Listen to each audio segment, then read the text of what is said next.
नमस्कार दोस्तों, आज हम बात करने वाले हैं एक ऐसे मुद्दे की जो सीधे आदिवासी समाज के अस्तित्व और भविष्य से जुड़ा हुआ है। मुद्दा है धनगर और बंजारा समाज के एसटी यानी अनुसूचित जनजाति में शामिल होने की मांग। शायद आपने पिछले कुछ सालों में खबरों में सुना होगा कि महाराष्ट्र, कर्नाटक और तेलंगाना में ये दोनों समाज लगातार आंदोलन कर रहे हैं। सरकारें वादे कर रही है, समितियां बन रही है और कोर्ट कचहरी तक ये मामला पहुंचा हुआ है। लेकिन असली सवाल यह है, अगर इन्हें एसटी में शामिल कर लिया गया तो आदिवासी समाज का क्या होगा?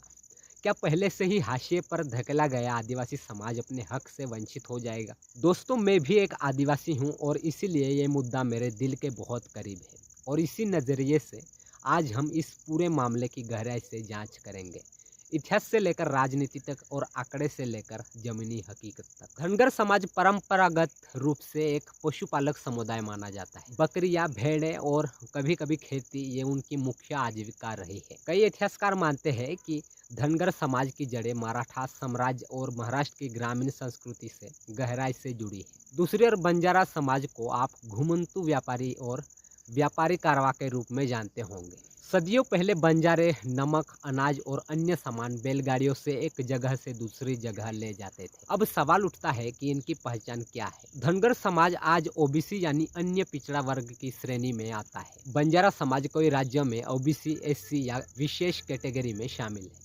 लेकिन पिछले कुछ दशकों से इन दोनों समाज के कुछ नेताओं ने मांग उठाई है कि इन्हें एसटी कैटेगरी में शामिल किया जाए। एसटी यानी अनुसूचित जनजाति का दर्जा सिर्फ एक लेबल नहीं है। इसका सीधा मतलब है आरक्षण में हिस्सा, नौकरियां और शिक्षा में अवसर, सरकारी योजनाओं में प्राथमिकता और राजनीतिक प्रतिनिधित्व। आज महाराष्ट्र में लगभग 7% आरक्षण एसटी के लिए सुरक्षित है। अगर अचानक लाखों की संख्या में धनगर और बंजारा समाज को इनमें शामिल कर दिया गया तो असली आदिवासी समाज भील, गंड, वारली, कोकना, मावशी जैसे समुदाय जिनकी हालत पहले से ही बदतर है, उनका हक आधा हो जाएगा।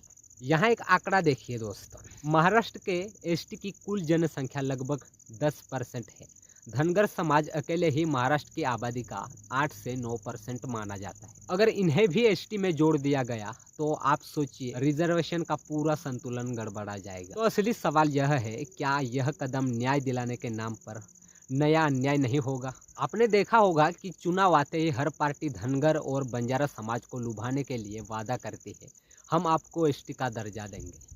2014 में बीजेपी ने यह वादा किया, 2019 में कांग्रेस ने भी यही किया। यहाँ तक कि कर्नाटक और तेलंगाना की सरकारें भी लगातार इन समाजों से वादे करती रही। लेकिन सच्चाई ये है कि केंद्र सरकार के पास ही अंतिम अधिकार है कि कौन सा समाज एसटी में शामिल होगा, और केंद्र सरकार को इसके लिए राष्ट्रपति की अधिसूचना और संसद में संशोधन करना पड़ता है। तो सवाल उठता है कि जब सरकारें जानती है कि ये इतना आसान नहीं है तो बार बार वादे क्यों करती है? इसका जवाब है वोट बैंक पॉलिटिक्स। धनगर और बंजारा समाज की आबादी बड़ी है और चुनाव में ये समुदाय निर्णायक भूमिका निभा सकते हैं, इसलिए पार्टियां इनके सामने झुकती है। लेकिन असली कीमत कौन चुकाएगा? आदिवासी समाज।